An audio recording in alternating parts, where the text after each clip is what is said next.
Deux messages de la Syrie au sujet du pillage et du transfert en Turquie d'un millier d'usines à Alep ont toute connaissance du gouvernement turc.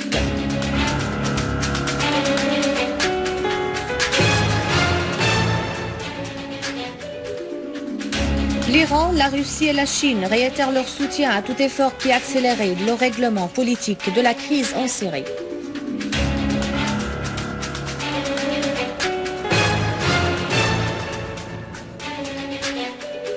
Abondante chute de neige causant la fermeture de certaines routes dans la majorité du gouvernorat en Syrie.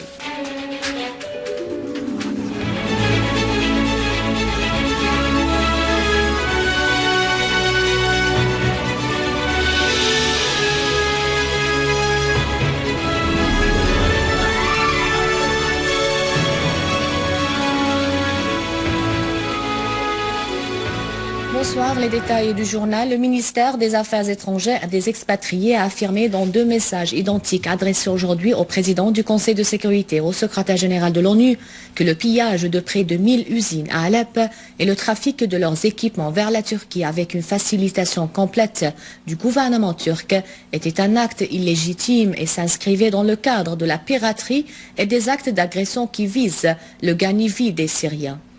Cet acte montre encore une fois les convoitises de la Turquie et son rôle dévastateur dans la crise en Syrie, alors que le gouvernement turc se prétendait attaché à la vie des citoyens syriens et à leurs besoins nécessaires. Le ministère des Affaires étrangères a réclamé du Conseil de sécurité et de l'ONU d'adresser une condamnation franche de ces actes de sabotage et du terrorisme, et ceci pour exprimer le rejet de l'organisation internationale de toute éventuelle contribution de la part des ennemis de la Syrie à la détérioration des circonstances de vie du peuple syrien et à l'augmentation de sa souffrance humanitaire.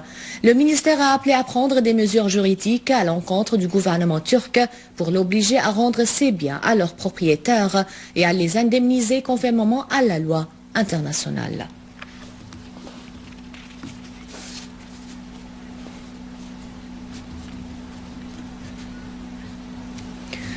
Le ministre iranien des Affaires étrangères, Ali Akbar Salehi, a exprimé le remerciement pour les efforts déployés par les responsables syriens pour la libération des visiteurs iraniens enlevés en Syrie.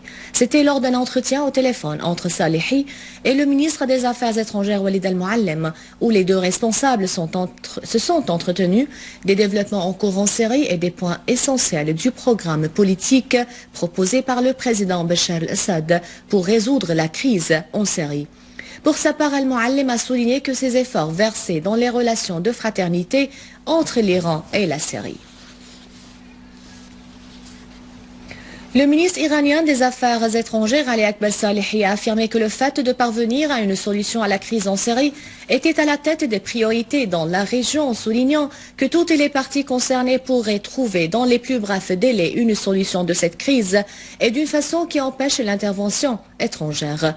Salehi a déclaré que l'objectif de la visite actuelle en Égypte est d'examiner les relations bilatérales ainsi que les questions régionales, dont en premier lieu la conjoncture en Syrie. La région du Moyen-Orient est capable de gérer elle-même ses affaires sans avoir besoin d'un support de l'étranger, a fait noter Salehi.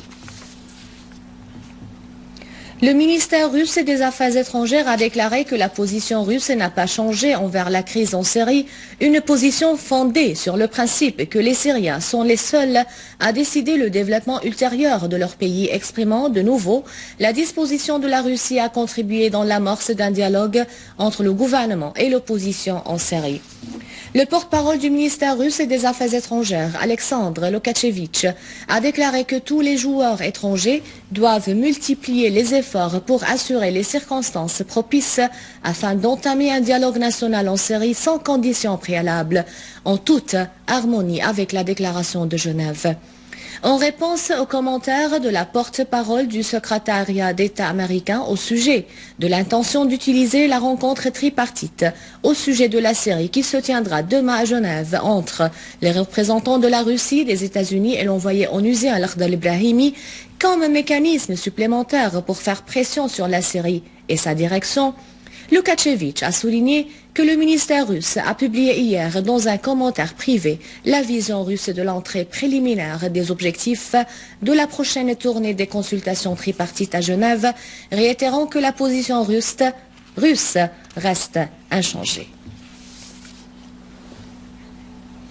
Le représentant spécial du président russe pour les affaires du Moyen-Orient, vice-ministre des Affaires étrangères Mikhail Bogdanov, a déclaré que l'envoi des systèmes antimissiles patriotes vers la Turquie suscitait l'inquiétude de la Russie. Bogdanov a ajouté qu'il rencontrerait aujourd'hui le premier vice-ministre turc des Affaires étrangères, Fridon Sinirli Uglo, avec qui il examinera tous les aspects d'une solution à la crise en Syrie. Bogdanov a clarifié que cet entretien n'est pas lié à l'envoi constant des patriotes vers la Turquie, mais que de telles rencontres entre les deux responsables se déroulent régulièrement, dont la plus récente a eu lieu il y a un mois à Ankara.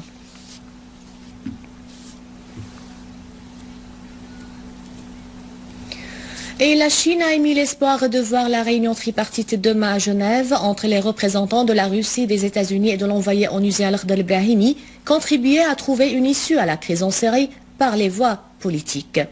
Selon l'agence de presse chinoise Xinhua, le porte-parole du ministère chinois des Affaires étrangères Hong Li a déclaré dans une conférence de presse que la Chine soutenait tout effort susceptible d'accélérer le règlement politique de la crise, appelant toutes les parties concernées à se tenir à l'agrément auquel s'est convenue la communauté internationale, notamment la déclaration de Genève pour un règlement équitable, pacifique et approprié à la crise. Le porte-parole a réitéré le soutien de son pays à la mission d'El Ibrahimi.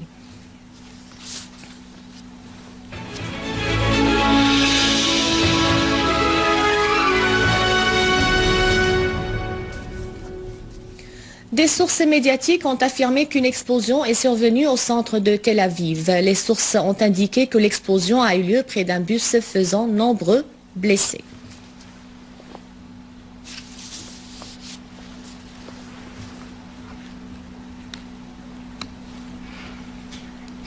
Et en Irak, 9 personnes ont été tuées et 17 autres blessées dans des attaques terroristes qui ont eu lieu dans la capitale Bagdad, Baquba et Diyali. Selon des sources irakiennes, 3 personnes ont été tuées, 11 autres blessées dans l'explosion d'une voiture piégée près d'un centre de police au nord de Bagdad.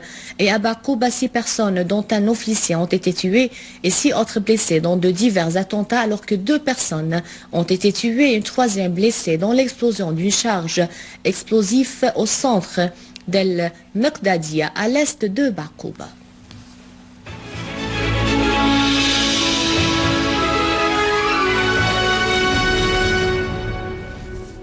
Le climat se stabilisera en général au cours ou dans l'après-midi et la soirée après les chutes de neige qu'ont connues la majorité des régions. L'épaisseur des neiges a atteint 30 cm à Souaïda, 25 cm à Konaïtira et 20 cm à Hiné, alors que les températures seront de 5 à 8 degrés en dessous des normales saisonnières, du fait que le pays soit sous l'influence d'un anticyclone superficiel accompagné de courants nord-ouest dans les couches supérieures de l'atmosphère. Selon les prévisions des services météorologiques, le climat fluctuera entre partiellement nuageux et nageux et les chutes de neige se poursuivront sur les montagnes et les régions de l'Est. À la fin de ce journal, un rappel des titres. 2 messages de la Syrie au sujet de pillage et du transfert en Turquie d'un millier d'usines à Alep en toute connaissance du gouvernement turc.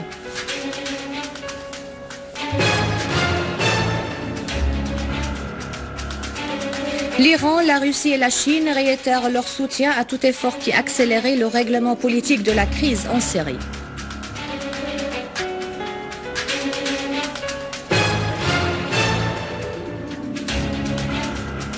Abondante chute de neige causant la fermeture de certaines routes dans la majorité de gouvernorats en Syrie. C'est la fin du journal. Merci de votre fidélité et merci de nous suivre sur internet syriaonline.sy. Vous pouvez revoir ce journal et davantage d'informations. Au revoir.